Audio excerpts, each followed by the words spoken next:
نحمده ونصلي على رسوله الكريم أما بعد فأعوذ بالله من الشيطان الرجيم بسم الله الرحمن الرحيم فبما رحمة من الله لنت لهم ولو كنت فظا غليظ القلب لانفضوا من حولك فاعف عنهم واستغفر لهم وشاورهم في الأمر فإذا عزمت فتوكل على الله إن الله يحب المتوكلين صدق الله العظيم رب اشرح لي صدري ويسر لي أمري واحلل عقدة من لساني يفقه قولي Korea মুসলিম ফেডারেশনের আওতাধীন song উরি জামি মসজিদের আয়োজনে ডেজিং ইউনিভার্সিটি স্টেডিয়ামে আজকের আয়োজিত এ দ্বিতীয় বার্ষিক ইসলামী মহাসম্মেলনে আপনারা যারাই উপস্থিত হয়েছেন আপনাদের সবাইকে জানাচ্ছি আন্তরিক শুভেচ্ছা এবং মোবারকবাদ। আহলান ওয়া সাহলান ওয়া মারহাবান বিকুম ফি হাযাল লিকা আত-তাইয়িব আল মুবারাক। শুরুতে আমরা আল্লাহ রাব্বুল ইজ্জা ওয়াল জালালের দরবারে শুকরিয়া জ্ঞাপন করছি যে আল্লাহ তাআলা এত চমৎকার একটি পরিবেশে আমাদের প্রিয় মাতৃভূমি বাংলাদেশ থেকে হাজার হাজার কিলোমিটার দূরে দক্ষিণ কোরিয়ার এই ইউনিভার্সিটির এই স্টেডিয়ামে কিছু দিনই কথা শুনবার জন্য আমাদেরকে আসার বসার সুযোগ করে দিয়েছেন। আমরা সবাই পড়ে নিচ্ছি কালিমাতুশ শুকর আলহামদুলিল্লাহ। আল্লাহ রাব্বুল ইজ্জা ওয়াল জালালের দরবারে লাখো কোটি শুকর এবং সুজুদ এবং প্রশংসা শেষে আমি আজকের এই প্রোগ্রামের অর্গানাইজিং কমিটিকে অন্তরের অন্তঃস্থল থেকে ধন্যবাদ জানাতে চাই, যারা দীর্ঘদিন অনেক চেষ্টা করে অনেক আয়োজন করে আজকের এই চমৎকার ফুলের বাগানকে তারা সাজিয়েছেন। তাদেরকে আমরা শুভেচ্ছা জানাই, ধন্যবাদ জানাই।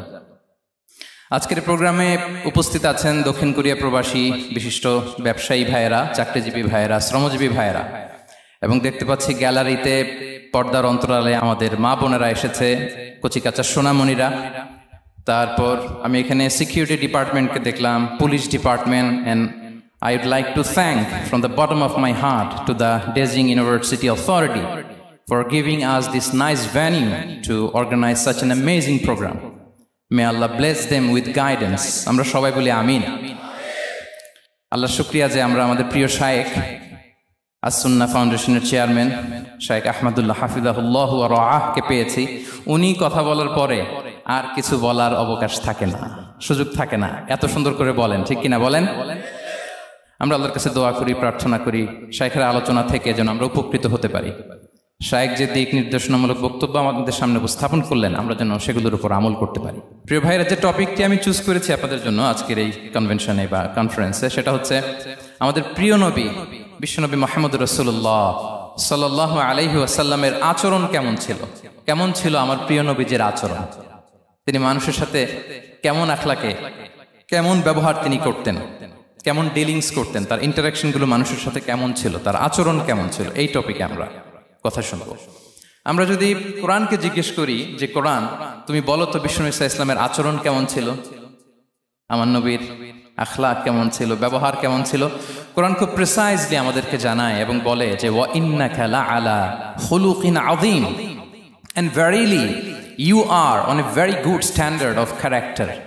এর অর্থ হচ্ছে নবী হে, নিশ্চয়ই আপনি নৈতিক চরিত্রের সর্বোচ্চ মানের উপর প্রতিষ্ঠিত। সুবহানাল্লাহ। চারিত্রিক মাধুর্যতা, চারিত্রিক নির্মলতা, উন্নত চরিত্র, সর্বোত্তম চরিত্র বলতে আমরা যা বুঝাই তার সবটা দিয়ে আল্লাহ তাআলা বিষ্ণু ইসলামের চরিত্রকে নির্মাণ করেছেন। বিষ্ণু ইসলামের মাথার চুল থেকে পায়ের নখ পর্যন্ত একটা কলমের কালির ডট ফেলার ক্ষমতা বিশ্বের কারণে, ঠিক কিনা বলেন? এজন্য আল্লাহ বলছেন ওয়া ইন্নাকা লাআলা খুলুকিন আযীম, নৈতিক চরিত্রের সর্বোচ্চ স্ট্যাটাস, সর্বোচ্চ মানে আপনি নবী হে প্রতিষ্ঠিত। এবং তিনি বলতেন ওয়া ইন্নামা বুইসতু লিউতাম্মিমা মাকারিমাল আখলাক, আমি উত্তম আচরণের পূর্ণতা দান করার জন্য এই পৃথিবীতে এসেছি, উত্তম চরিত্রের পূর্ণতা দিতে, চারিত্রিক পূর্ণতা দিতে, বিশ্ববাসীকে উত্তম চরিত্র শেখাবার জন্য এই পৃথিবীতে এসেছি। বিষ্ণু ইসলামের চরিত্রের চাইতে সুন্দর চরিত্র এই পৃথিবীতে কারো কি হতে পারে? আমরা তো আমাদের নেতাদের চরিত্রের ব্যাপারে বলি আমার নেতার চরিত্র ফুলের মতো, আসলে কোথায় কি বলতে হবে এই সেন্সটাই আমাদের নাই। আল্লাহু আকবার। বিষ্ণু ইসলামের চরিত্রের ব্যাপারে স্বয়ং আল্লাহ তাআলা সার্টিফাই করেছেন। এবং আম্মা জান আয়েশা রাদিয়াল্লাহু তাআলা আনহাকে যখন জিজ্ঞেস করা হতো যে হে আম্মা আপনি বলেন তো আমাদের নবীজির চরিত্র কেমন ছিল, কাইফা কানা খুলুকু রাসূলিল্লাহ, কেমন ছিল নবীর চরিত্র, সাহাবারা বড্ড আগ্রহ নিয়ে জিজ্ঞেস করতেন। আম্মা জান আয়েশা বলেছেন কানা খুলুকুহু আল কোরআন, বিষ্ণু ঈসা ইসলামের চরিত্র ছিল কোরআনী চরিত্র। কোরআনে যা করতে বলা হয়েছে, যা করতে বারণ করা হয়েছে, তা প্র্যাকটিক্যালি বিশ্বনবীর জীবনে সেটা করে দেখানো হয়েছে। এবং তিনি বলতেন, ইনদামা রাসূলুল্লাহ সাল্লাল্লাহু আলাইহি ওয়াসাল্লাম ইয়ামশি আলাল আরদ কাআন্নাল কুরআন ইয়ামশি আলাইহা। বিষ্ণু ঈসা ইসলাম যখন রাস্তা দিয়ে হেঁটে যেতেন, as if a living Quran is walking on the street, মনে হতো একটা জীবন্ত কোরআন রাস্তা দিয়ে হেঁটে যাচ্ছে। এত সুন্দর ছিল বিষ্ণু ঈসা ইসলামের চরিত্র। উনি যে নিজেই উত্তম আচরণের ছিলেন তাই নয়, তিনি সর্বোত্তম আচরণ যেন আমরা অর্জন করি এটার ব্যাপারে গুরুত্ব আরোপ করেছেন। রাসূল সাল্লাল্লাহু আলাইহি ওয়াসাল্লামকে জিজ্ঞেস করা হলো, নবী হে, কোন জিনিস মানুষকে সবচেয়ে বেশি আল্লাহর জান্নাতে প্রবেশ করাবে? সুইলা রাসূলুল্লাহ সাল্লাল্লাহু আলাইহি ওয়াসাল্লাম আন আকসারি মা ইউদখিলুন নাস আল জান্নাহ। জিজ্ঞেস করা হলো, নবী, কোন জিনিস মানুষকে বেশি জান্নাতে ঢুকাবে? বিষ্ণু বললেন, তাকওয়াল্লাহ ওয়া হুসনুল খুলুক। এক হচ্ছে আল্লাহর ভয়, আরেক হচ্ছে সুন্দর আচরণ। সুবহানাল্লাহ। তাহলে এই হাদিস থেকে বুঝলাম, যারা বেশি নামাজ পড়বে তারা বেশি জান্নাতে ঢুকবে নাকি? নামাজ পড়তে পড়তে যারা কপাল কালো করে ফেলছে এরা ঢুকবে না? যারা হজ করতে করতে বড় হাজী সাহেব হয়েছে, জিকির করতে করতে হাতে 3-4টা তাসবিহ রেখেছে, তাদের কথা বলা হয়েছে। এগুলো নিঃসন্দেহে অনেক বড় আমল, কিন্তু সবচাইতে বেশি জান্নাতে প্রবেশ করাবে যে আমল, বিষ্ণু বললেন, এক হচ্ছে আল্লাহর ভয়, আরেক হচ্ছে সর্বোত্তম আচরণ। প্রিয় ভাইরা, ইসলামের মেজাজটাকে চিনে নেন, ইসলামের এসেন্সটাকে বুঝে নেন। আমরা ভালো আচরণকে গুরুত্ব দিতে চাই না। অনেক নামাজি লোক দেখবে নামাজ পড়তে পড়তে কপালে কালো দাগ ফেলে দিছে, বাসায় বউয়ের সাথে খারাপ আচরণ করে, খিটখিটে মেজাজের, প্রতিবেশীর সাথে শুধু ঝগড়া, কলিগদের সাথে ঝগড়া, মারামারি, দুঃসম্পর্ক, এরকম আছে না নাই বলেন? আছে না? কিন্তু নামাজি, অনেক বড় হাজি, একদিনও কোরআন তেলাওয়াত মিস হয় না। তো এত ইবাদত করেও সে ইসলামের আসল এসেন্সটাকে ধরতে পারে নাই। বিষ্ণু বললেন, সবচেয়ে বেশি জান্নাতে প্রবেশ করাবে যে দুটি আমল, একটি হচ্ছে তাকওয়াল্লাহ, আল্লাহর ভয়, আরেকটি হচ্ছে উত্তম আচরণ, সর্বোত্তম আচরণ। তো আমরা যেন উত্তম আচরণের অধিকারী হই। আমার স্ত্রীর সাথে যেন ভালো আচরণ করি, প্রতিবেশীর সাথে যেন ভালো আচরণ করি, ছেলে মেয়েদের সাথে যেন আমাদের অ্যাটিটিউডটা ভালো থাকে, আচরণটা ভালো থাকে, কলিগের সাথে যেন ভালো থাকে।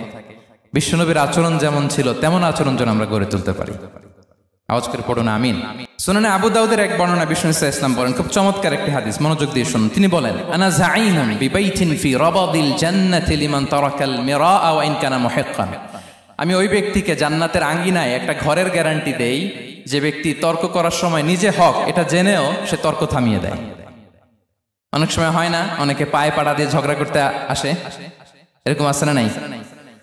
আপনি চুপচাপ দেখবেন একটা বাজে কমেন্টস করতেছে, আবার কমেন্টের নিচে কমেন্ট, আবার গালি, হ্যাঁ আছে না এরকম? বিষ্ণু বলেন, নিজে হক এটা জানার পরেও আর যাতে তর্ক না বাড়ে, যে তর্ক থামিয়ে দেয় জান্নাতের আঙ্গিনায়, তাকে আমি একটা ঘরের গ্যারান্টি দেই। ওয়াবিবাইতিন ফি ওয়াসাতিল জান্নাতি লিমান তারাকাল কাযিবা ওয়া ইন কানা মাযিহান। আর ওই ব্যক্তিকে আমি জান্নাতের মাঝখানে একটা ঘরের গ্যারান্টি দেই যে ব্যক্তি কৌতুক করার সময়ও মিথ্যা পরিহার করে। করতেছে কৌতুক, ফান করতেছে আর কি, হি ইজ কিডিং, পান করে, কৌতুক করে, কিন্তু কৌতুকের সময়ও সে মিথ্যা বলে না। এই স্বভাব যাদের, তাদেরকে আমি জান্নাতের মাঝ বরাবর একটা ঘরের গ্যারান্টি দেই। এরপর বিষ্ণু কি বলে দেখেন, তিনি বলেন, ওয়াবিবাইতিন ফি আ'লাল জান্নাতি লিমান হাসানা খুলুকাহু। আর জান্নাতের একেবারে হাইস্ট পিক অফ প্যারাডাইস, জান্নাতের সর্বোচ্চ স্তরে আমি একটা ঘর বা একটা বাসভবনের গ্যারান্টি ওই ব্যক্তিকে দেই যে তার আচরণটা সুন্দর করেছে, যে সুন্দর আচরণের অধিকারী হয়েছে, তাকে জান্নাতের হাইস্ট পিকে আমি একটা বাসভবনের গ্যারান্টি দেই। তাহলে বলেন তো, আমাদের আচরণটা সুন্দর করার দরকার আছে না নাই? এটা খুব ছোটখাটো একটা আমল, তাই না? কথা বলেন। দক্ষিণ কোরিয়া প্রবাসী ভাইরা আওয়াজ করে বলেন, এটা কি ছোট আমল? দেখলে সালাম দিব, সুন্দরভাবে কথা বলবো, ভালো উইশ করব, হ্যাঁ, হিংসা জিঘাংসা অহংকার থেকে মুক্ত থাকবো, খিটখিটে মেজাজের হব না, অলওয়েজ স্মাইলিং ফেস থাকবে আমার, হৃদ্যতাপূর্ণ আচরণ। এই কাজটা কি ছোট আমল? আওয়াজ করে বলেন, এই আমলটা কি ছোট না বড়? প্রিয় ভাইরা, বিষ্ণু ইসা ইসলাম সবার সাথে এরকম মাধুর্যতাপূর্ণ আচরণ করতেন। ছোট থেকে বড়, নারী থেকে পুরুষ, বন্ধু থেকে শত্রু, সবার সাথে সুন্দর আচরণ করতেন। এবং তার এই চমৎকার আচরণে মুগ্ধ হয়ে তার অনেক শত্রু মুহূর্তে তার বন্ধুতে পরিণত হয়েছে। তাহলে আসুন আমরা দেখি আমাদের প্রিয় নবীজির আচরণ কেমন ছিল। শুরুতেই আমরা দেখি যে শিশুদের সাথে বিষ্ণু ইসা ইসলাম কেমন আচরণ করতেন, সেটা আমরা শুনব। আমরা যদি থ্রু দ্য লেন্স অফ সিরা অথবা through the lens of Sunnah lens দিয়ে, আমরা তো এক একজন এক এক লেন্স লাগাই, তো দেখবেন যে সুন্দর একটা গ্লাস পরলে যেটা যেই কালার ওইটা দেখা যায়, কিন্তু নীল গ্লাস পরলে গোটা দুনিয়াটা, লাল গ্লাস লাগালে দুনিয়াটা। এই জন্য কোরআনের লেন্স দিয়ে আমরা বিশ্ব দেখি। কোন লেন্স দিয়ে বিশ্ব দেখব? We see the world through the lens of Quran. আজকের আলোচনাটা আমরা করব থ্রু দ্য লেন্স অফ সিরা, সিরাতের আলোকে, সুন্নাহর আলোকে দেখি বিষ্ণু ইসা ইসলাম শিশুদের সাথে তিনি কেমন আচরণ করতেন। বিষ্ণু ইসা ইসলামের কাছে যখন কোনো শিশু নিয়ে আসা হতো, তিনি তাহনিক করতেন। হাদিসে এসেছে, সিরায় এসেছে। তাহনিক কি? খেজুর চিবিয়ে খেজুরের মিষ্টি রস লালাসহ বাচ্চার মুখে লাগিয়ে দিতেন। আলেমদের কাছে, অনেক আলেমদের কাছে আসে, আমার কাছে অনেকে এসেছে বাচ্চাদেরকে নিয়ে। তো আমরা এই সুন্নাহর উপর আমল হিসেবে খেজুর চিবিয়ে এর রসটা মুখে ঢুকিয়ে দিয়েছি। বারাকা, বিষ্ণু ইসা ইসলামের বারাকা নেওয়ার জন্য আসতো ছোট্ট বাচ্চাদেরকে নিয়ে। মদিনায় যখন সাহাবারা হিজরত করলেন মক্কা থেকে, মুসলিমদের ঘরে সন্তান সন্ততি নাই, বাচ্চা কাচ্চা হয় না। ইহুদিরা টিটকারি করে, এই তো মুসলমানদের সন্তান নাই। সর্বপ্রথম যেই সন্তান হয়েছে তিনি হচ্ছেন আয়েশা রাদিয়াল্লাহু তাআলা আনহার বড় বোন আসমা বিনতে আবু বকরের ঘর উজাড় করে এক সন্তান এসেছে, পুত্র সন্তান, নাম হচ্ছে আব্দুল্লাহ। কি নাম? আব্দুল্লাহ ইবনে জুবাইর। তো আসমা আব্দুল্লাহকে কোলে নিয়ে বিশ্বনবীর কাছে আসলেন। বিশ্বনবী খেজুর চিবিয়ে ওনার লালা মিশ্রিত রস খেজুর সহ মুখে লাগিয়ে দিলেন। তো আসমা সবসময় গর্ব করে বলতেন যে আমার সন্তানের পাকস্থলীতে সর্বপ্রথম যেটা ঢুকেছে এটা হচ্ছে বিশ্বনবীর লালা মিশ্রিত খেজুরের রস। আল্লাহু আকবার। বাচ্চারা আসলে বিষ্ণুনবী তাহনিক করতেন, এবং এটা ল্যাবরেটরিক্যালি প্রুভড, সায়েন্টিফিক্যালি প্রুভড যে বাচ্চার জন্মের পরে এরকম মিষ্টি দিলে, স্পেশালি ডেটস নির্যাস যদি দেয়া হয়, তাহলে এটা তার ইমিউন সিস্টেম বাড়ায়, রোগ প্রতিরোধ ক্ষমতা বাড়ায়, তার ব্লাড সার্কুলেশন বাড়ায়, রক্ত সঞ্চালন বাড়ায়। বিষ্ণুনবী এটা করতেন। অনেক মায়েরা বরকতের জন্য বিষ্ণুনবীর কোলে বাচ্চা দিতেন। অনেক বাচ্চা বিষ্ণুনবীর কোলেই পেশাব করেছে, হাদিস সাক্ষী। ওখান থেকে মাসালা এসেছে, মেয়ে বাচ্চা পেশাব করলে কিভাবে ক্লিন হবে, ছেলে বাচ্চা পেশাব করলে কিভাবে ক্লিন হবে। বিষ্ণুনবী কোলে নিয়েছেন, পেশাব করে দিছে ভরায়া। আল্লাহু আকবার। বাচ্চাদের মাথায় তিনি হাত বুলিয়ে দিতেন। যেই বাচ্চার মাথায় বিষ্ণুনবী হাত বুলাতেন, ওই বাচ্চার মাথায় খুব বেশি বেশি চুল গজাতো। সুবহানাল্লাহ পড়বেন না? এক ভণ্ড, সেও ছিল নবী দাবিদার, মুসাইলামাতুল কাযযাব। সে নবীকে কপি করত, নবী যা যা করতো তাই করত। তো সেও তার এলাকায় অনেক বাচ্চাদের মাথায় হাত বুলাই দিতে শুরু করলো, যে মোহাম্মদ বাচ্চার মাথায় হাত বুলালে বাচ্চার মাথায় চুল বড় হয়, আমিও তাই করব। সে বলতো আমিও নবী। সে বলতো নবু আনিস শুনলি ওয়ানিস শুনলাকে মোহাম্মদ, হে মোহাম্মদ, নবু তোমার অর্ধেক আমার অর্ধেক। কি মামুর বাড়ির আবদার দেখছেন? বলে আমারটা আমাকে বুঝিয়ে দাও। তো নবীকে কপি করত। বিশ্বনবী কুয়ার মধ্যে লোনা পানির কুয়ায় থুতু ফেললে মুহূর্তে লোনা পানির কুয়া মিঠা পানির কুয়ায় পরিণত হতো। তো এই বদমাসটা যখন কপি করে থুতু মারছে ওদের এলাকার কুয়ায়, ওটা ছিল মিঠা পানি, ওটা মুহূর্তের মধ্যে লোনা পানির কুয়া হয়ে গেছে। তো বিশ্বনবীকে কপি করে সে তার এলাকার নবজাতক বাচ্চাদের মাথায় যখন হাত বুলিয়ে দিতে শুরু করলো, পরবর্তীতে দেখা গেল ওই বাচ্চাগুলো আজীবন ছিল টাক মাথা। চুল বাড়বে তো দূরের কথা, এদের মাথায় চুলই ওঠে নাই। আল্লাহু আকবার, মুজিজাতুন নবী। তো বিষ্ণু মাথায় হাত বুলিয়ে দিতেন, বাচ্চাদেরকে চুমু খেতেন। আপনারা বাচ্চাদেরকে কোলে নেবেন, আদর করবেন, চুমু খাবেন, বিষ্ণুর সুন্নাহ এটা। বাচ্চাদের সালাম দিতেন। মাঝে মাঝে বাচ্চাদের সাথে মজা করতেন, তাদের সাথে খেলাধুলা করতেন। বাসার সময় পেলে এটা করবেন, ছেলেমেয়েদেরকে নিয়ে খেলতে নেমে যাবেন। শুধু বাচ্চাদের সাথে ফান করতেন এমন না, ভুল দেখলে শুধরে দিতেন। এক ছোট্ট বাচ্চা কোলে বসে খাবারের প্লেট থেকে এখান থেকে ধরে ওখান থেকে ধরে, তাও বাঁ হাতে। বিষ্ণু বললেন, ইয়া গোলাম সাম্মিল্লাহ, বিসমিল্লাহ বলো। কুলবি ইয়ামিনি, বাঁ হাতে নয় ডান হাতে খাও। ওয়া কুল মিম্মা ইয়ালিক, আর এদিক সেদিক থেকে নয়, তোমার সামনে যেটা আছে ওইটা খাও। সুবহানাল্লাহ, শুধরে দিতেন। সাদাকার খেজুরের স্তূপ ছিল, জাকাতের খেজুর। হাসান রাদিয়াল্লাহু তাআলা আনহু, বিষ্ণু ইসলামের দৌহিত্র, ছোট্ট মানুষ, হাঁটতে হাঁটতে যে খেজুরের স্তূপের দিকে খেজুর নিয়ে খেলতে যায়, হঠাৎ একটা খেজুর খেতে আরম্ভ করলেন। বিষ্ণু বললেন, কেখ কেখ, থামো থামো, ওয়াক থু থু। আমরা যে বাংলা ওয়াক্থু বলি, এটার আরবি হচ্ছে কিখ। মানে এই নানা ভাই রাখো রাখো রাখো। আলা তাআলাম ইন্না লা নাকুলু সাদাকা। নানা ভাই তুমি জানো না আমরা হাশিমি খানদানের, আমরা সাদাকার মাল খেতে পারি না। আঙ্গুল ঢুকিয়ে মুখ থেকে খেজুর বের করে দিলেন। সুবহানাল্লাহ। এভাবে ছোট্ট বাচ্চাদের ভুলগুলো শুধরে দিতেন, কারেকশন করতেন। সুনানে নাসাইতে এসছে কানা রাসূলুল্লাহ সাল্লাল্লাহু আলাইহি ওয়াসাল্লাম ইয়াজুরুল আনসার, তিনি যখন আনসারীদেরকে ভিজিট করতে যেতেন, ফায়ুসাল্লিমু আলা সিবিয়ানিহি, আনসারী বাচ্চাদেরকে সালাম দিতেন। আপনারা বাচ্চাদের সালাম দেন তো নাকি? নাকি বাচ্চাদের সালামের জন্য বসে থাকেন? অনেকে মনে করে যে আমি মুরব্বী হাজী সাহেব, 80 বছর বয়স, আমি তো শুধু সালাম পাবো, আমি দিব কেন? এরকম একটা ভুল ধারণা আছে না? সালাম শুধু ছোটরা দিবে, ব্যাপারটা কি এমন না? ছোটরা বড়দের দিবে, বড়রা ছোটদের দিবে, সবাই সবাইকে দিবে, ঠিক কিনা বলেন? ইনশাআল্লাহ বলেন সবাই। ওয়ায়ামসাহু বিরুসিহিম, বাচ্চাদের মাথায় হাত বুলিয়ে দিতেন। ওয়ায়াদউ লাহুম, তাদের জন্য দোয়া করতেন। তাহলে বিশ্বনবীর বাচ্চাদের সাথে আচরণ, ডিলিংস, ইন্টারঅ্যাকশন কেমন ছিল বুঝতে পেরেছেন? একবার এক নামাজে ওনার নাতিদেরকে নিয়ে হাজির হলেন, হাসান হুসাইন রাদিয়াল্লাহু আনহুমাকে নিয়ে। তো নামাজের এক সিজদায় বিশ্বনবী এমন লম্বা সময় সিজদায় পড়ে রইলেন, মাথা আর উঠান না। মুসল্লিরা তো অবাক, সাহাবারা ভাবলেন হায় রে, নবীজি অসুস্থ হয়ে গেলেন নাকি, অথবা ওহী নাজিল হলো নাকি। নামাজ শেষে সাহাবারা জিজ্ঞেস করলেন, ইয়া রাসূলুল্লাহ, আপনি কি অসুস্থ হয়েছেন নাকি ওহী নাজিল হচ্ছিল? এত লম্বা সিজদা দিতে তো কখন দেখি নাই। বিশ্বনবী বললেন, না না, কুল্লুন যালিকা লাম ইয়াকুন, কোনটাই না, বরং ওয়ালাকিন্না বিনি ইরতাহালানি, আমার নানা ভাই হাসান হুসাইন সিজদারত অবস্থায় আমার পিঠের উপরে উঠে বসেছিল। ফাকারিহতু আন উআজ্জিলাহু হাত্তা ইয়াকদিয়া হাজাতা, আমি উঠে গেলে তাদের ডিস্টার্ব হবে, এজন্য সিজদায় পড়েছিলাম। যতক্ষণ তাদের পিঠে উঠে খেলতে মনে চেয়েছে তারা খেলেছে, তারা নেমেছে, তারপরে সিজদা থেকে মাথা উঁচু করে দাঁড়িয়েছি। সুবহানাল্লাহি বিহামদিহি। তো আমরা কাঁধে নিয়ে খেলবো তো দূরের কথা, আমরা অনেকে বাচ্চাদেরকে মসজিদে দেখলেই রেগে যাই, আছে না নাই?